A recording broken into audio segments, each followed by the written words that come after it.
This is Unit 2, Segments, Lines, and Angles, Preview Video 2.2, Segments on a Coordinate Plane. Sit tall. Please don't skip this step. Ready? Through your nose. Inhale. Hold for 3. Birthday candle 5.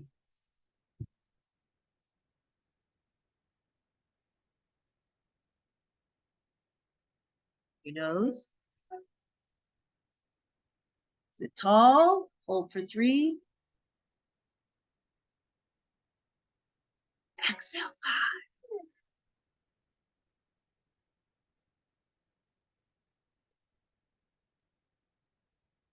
Just sit there with your eyes closed till the end of the music. Eyes are closed.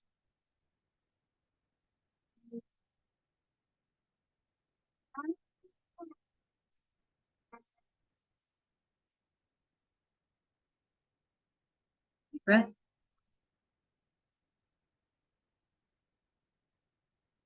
I always like to just turn my thoughts to the Lord with the eyes closed. Just a little short word of prayer. Lord, help. Or, Lord, thank you. Something like that.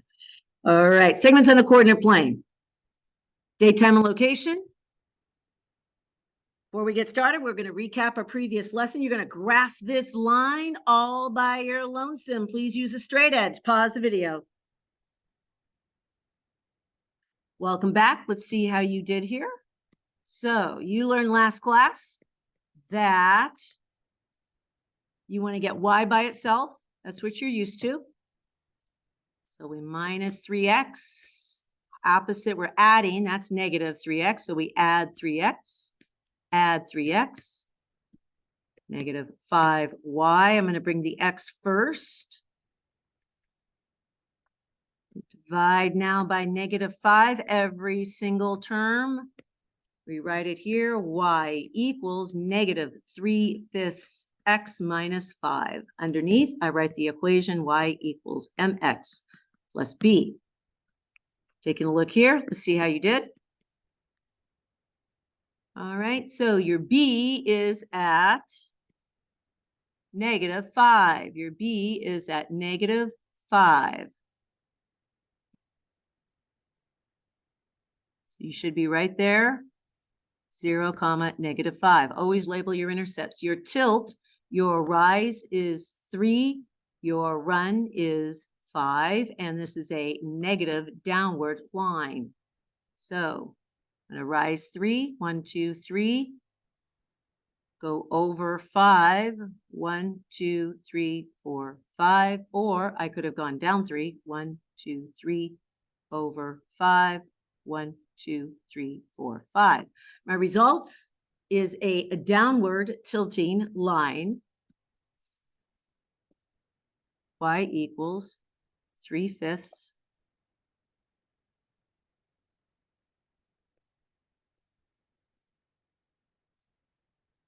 Should label it y equals negative 3/5 x minus 5. Got it correct? Big star smiley. Incorrect, make some sort of notation. What do you want to remember next time? Today, we're going to be doing all kinds of things, segments on a coordinate plane. So some of the vocabulary: rise, run, slope, midpoint, distance, average. Ready? Put your arm up like this. These are the 3 things we're going to do with lines. Ready? Go like this. Say, find the middle. So touch the middle of your arm. Say, find the middle. Find the middle of a segment. Trace elbow to fingertip. Find the middle of a segment. Ready? Now go like this. Now, second thing we're going to do is we're going to find the tilt of a segment. The tilt of a segment. Last thing, drag from elbow to fingertip. Say, length of a segment. We're going to find the length of a segment. And learning to work on a coordinate plane is super important. There's lots of professions that use grid points in order to accomplish their task. Archaeology would be one. I just came back from Israel. Lots of archaeological digs, lots of these rope grids. When they're fine stuff, they plot it. Engineering, the development of circuits. Obviously, any mapping, geographic, geolocating device of any kind requires a grid system. So archaeology, many kinds of things of science, and cartography, which is the science of making maps. What are we going to do with segments today?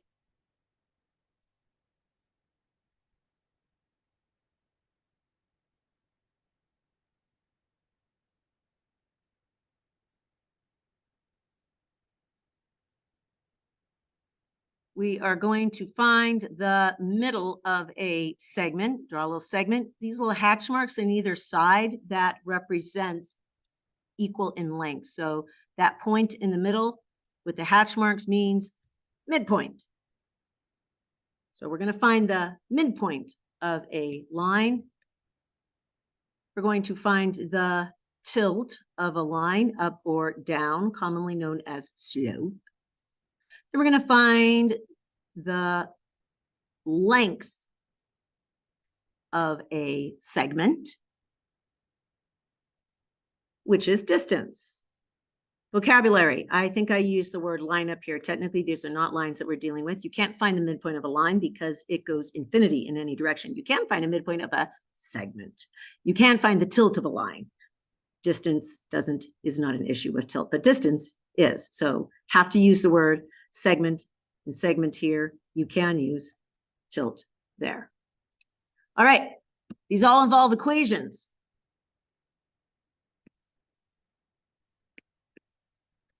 Right here, we're going to plot the point -8. We have it right there. And +2, have it right there. We're going to find the exact middle. I'm just going to bunny hop it. Bunny hop with me. There's 10 units here. So the midpoint, we're going to go 5 back. And lo and behold, there's your midpoint.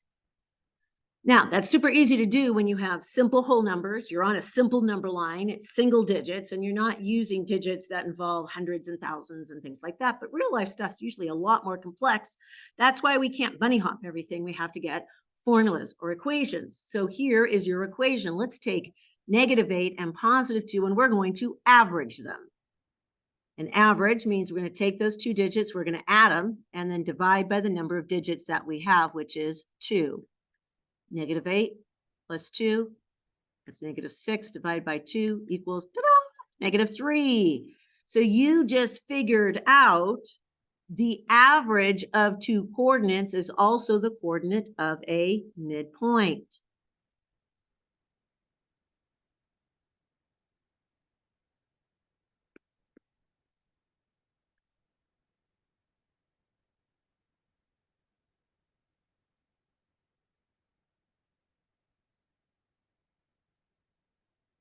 Here's a real simple concept. A number line is only one dimension. It only has length. So to find the midpoint on a number line, you simply average one time. One dimension, average once. But a grid or coordinate plane is 2 dimensions. You got this way and this way. So now you have to average twice. 1 dimension, average once. 2 dimensions, average twice. So this is how you find the midpoint. You're going to get used to doing this when you say things for equations. You need to say the equation and write it. Then we're going to write a blank template and do what's called circle box plug chug. Ready? Here is your midpoint equation. Here is what you say to find the midpoint equation, or the midpoint formula is. We're going to add the x's, divide by 2, add the y's, divide by 2. That is what we're going to say. Ready? I'm going to do the first one, and then you're going to do it 3 times. Write and say. The midpoint formula is add the x's, divide by 2, add the y's, divide by 2. Say it again. The midpoint formula is add the x's, divide by 2, add the y's, divide by 2. The midpoint formula is add the x's, divide by 2, add the y's, divide by 2. In other words, you average twice. Average the x's, average the y's. That's, you could say it like this. The midpoint formula is average the x's, average the y's. That's fine too, if you want to memorize it like that. So we're going to say the equation, write what's called a template. A template is the equation minus x and y. And you do what's called circle box, plug, chug. Please follow my steps. Ready? Midpoint equation is add the x's, divide by 2, add the y's, divide by 2. Check. We're going to write a blank template. It looks like this. In other words, it's the equation minus the x and the y. That is your midpoint template. We're going to find the midpoint of -5, +3, and +1, -5. Ready? You're going to circle your x's, plunk them in, box your y's, plunk them in. And you simply do the math.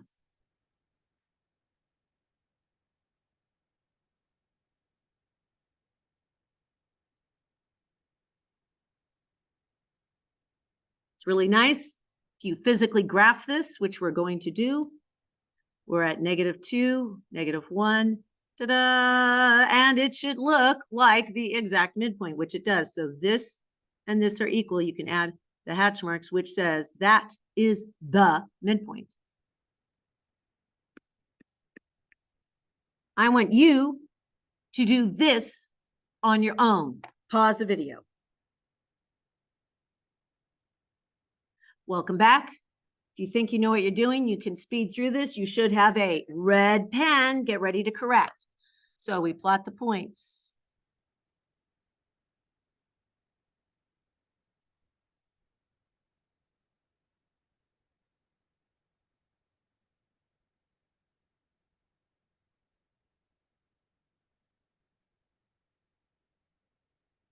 Next. You write a template. There's your template. Circle your x's, plug them in. Box your y's, plug them in.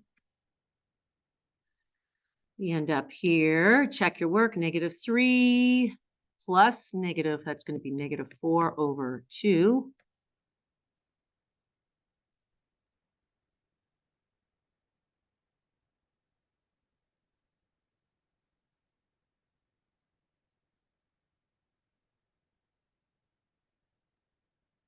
-2, and this 6 goes in, 2 goes in there 6 times, and a half. And some of you were all freaky because you're like, oh, it's a fraction.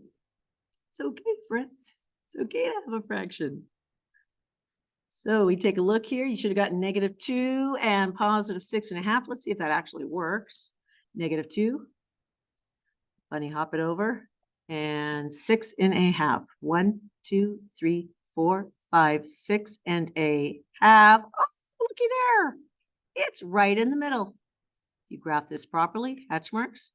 That is -2, 6.5. My point there is fractions are possible.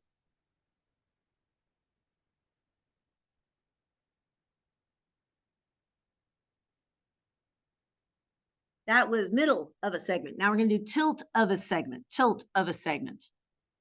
And the midpoint formula is rise over run.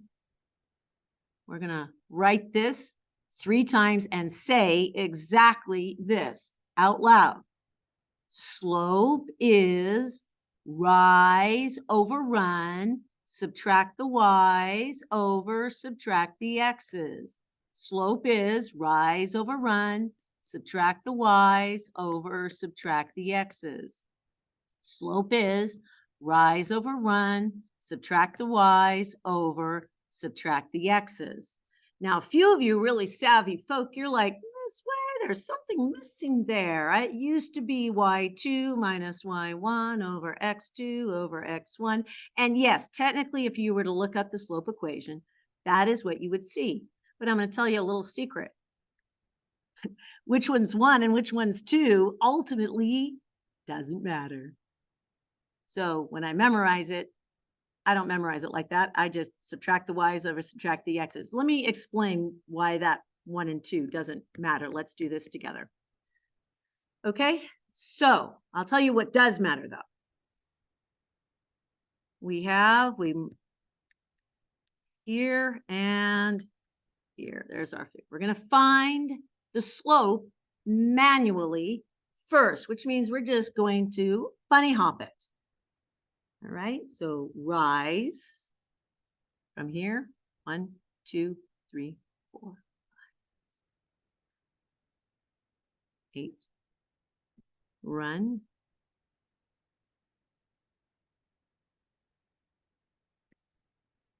so manually, our slope, we went up 8, and we went over horizontally 6, and this is a downward tilting line from left to right, so that's going to be negative 8 over 6, which you would reduce because they're both divisible by 2 to negative 4/3. So could you bunny hop? I mean, yes, when you have whole numbers and when you have low digits, but real life stuff generally is not whole numbers, nor is it low digits. So you need to know the formulaic version of this. Here is your slope template, my friends. It looks just like this. That is your template. Please use a template. So you write the template first, then circle your X's, box your Y's. Why do we circle and box? It helps your eyeballs not mix up the numbers. And you're going to do 2 templates because I'm going to show you why which one's X and which one's Y doesn't matter. So I'm going to make 2 templates. Okay, what does matter is when you subtract whatever direction you start with, you finish. So Y's go on top. Rise, Y's, rise, Y's. So I'm going to draw an arrow. I'm going to go left to right. Put my 3 here, my -5. When I start left to right, I finish left to right. -5, 1. I'm going to go the other direction just to prove a point. -5 to 3. And if I start right to left, I finish right to left. 1, -5. So what does matter is whatever direction you start with, you finish. Let's do the math for both. Double negative makes a positive. Double negative makes a positive. So this is going to be 8 over -6. This is -8 over +6. Both of those reduce to exactly the same thing, which is -4/3, which is what we got. Rise, Y's. You do these 2 pages on your own. Pause the video. Welcome back. You should have a red pen handy. Step 1, you plot your points.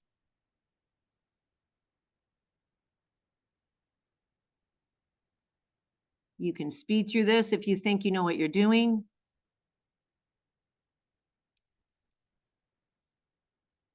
Find the slope there. Write a template. I'm going to circle my X's. I'm going to box my Y's. I tend to always go left to right, so I'm going to go 8, 5. Notice I did the template first. -3, -1. I have -3, double negative makes a positive. That's going to be +3 at the top, and down below is -2. Here's how you can check. Ready?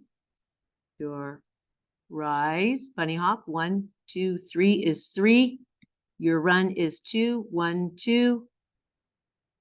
And so that is 3 over 2, and it is a negative tilting slope. So check.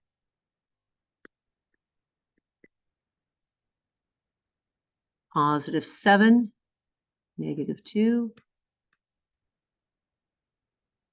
-5, +6. And do a template.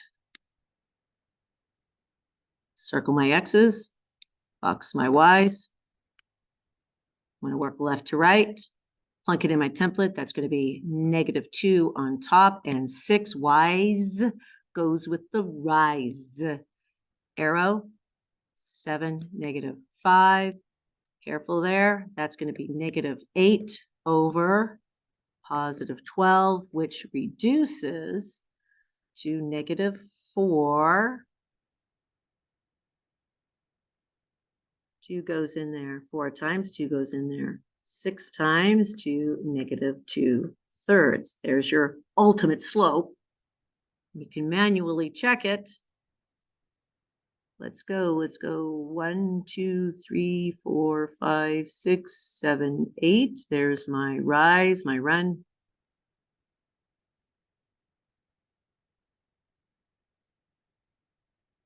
There it is, and it's a negative tilting line. That is slope. Distance. To find the distance between any 2 points, distance also known as length. Here is your distance equation. It's a derivation of, we're going to go into it a little bit later, Pythagorean theorem. You guys commonly know that as a squared plus b squared equals c squared. So this distance equation is actually derived from Pythagorean theorem. Here is your narrative. Distance is giant square root. Subtract the x's squared plus subtract the y's squared. Let's say it and write it 3 times. The distance formula is giant square root. Subtract the x's squared plus subtract the y's squared. Distance is giant square root. Subtract the x's squared plus subtract the y's squared.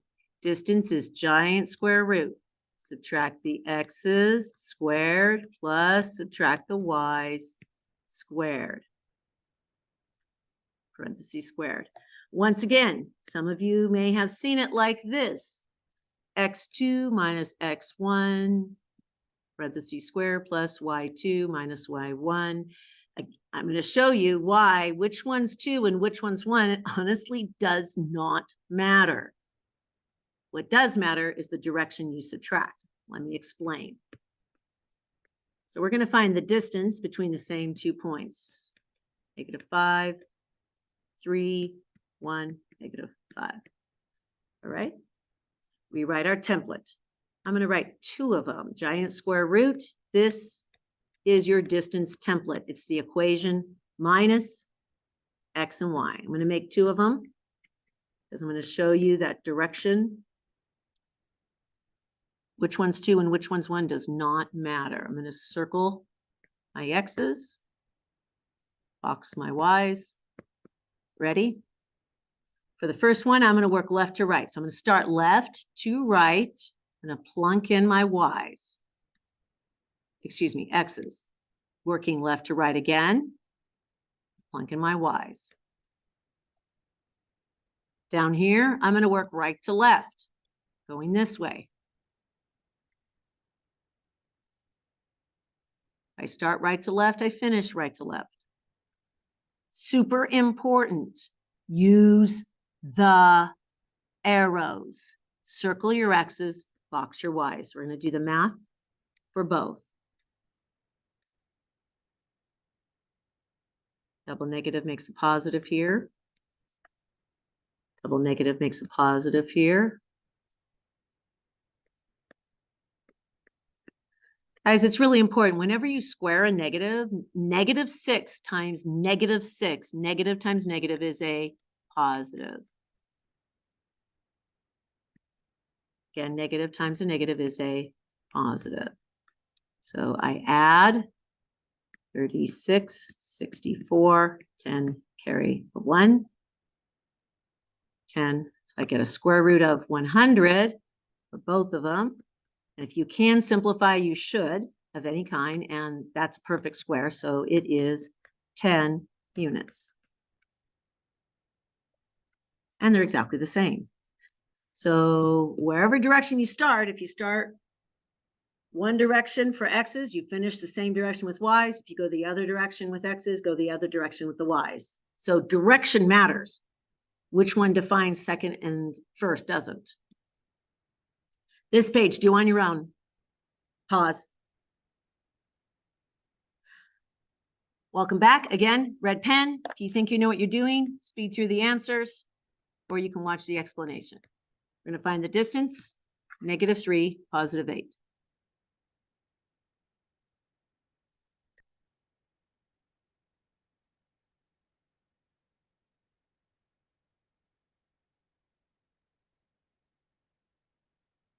I'm going to write a template. There's your template. It's a blank equation. Circle your X's. Box your Y's. I'm going to work left to right. Left to right.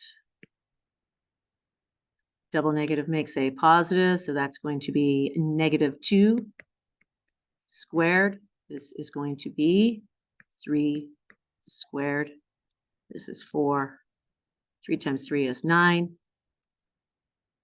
Square root of 13, because 13 is prime, you can't take it out, so your final answer is 13. You could also put it in your calculator and get an approximate answer, which is a decimal.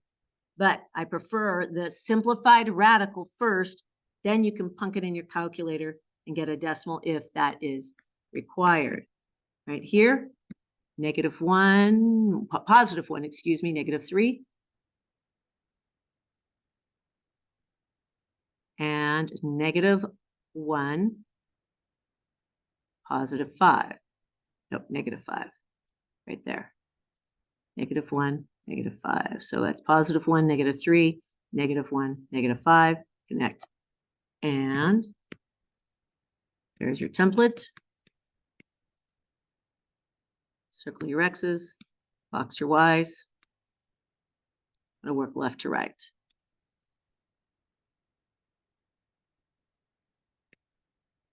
Watch your double negatives here. That's double negatives. That's 2 squared. That's +5. -3, essentially. So that's going to be +2 squared. So I have 4 + 4, square root of 8. I don't want you to leave it there because you have a date. 2, 4, 2, 2.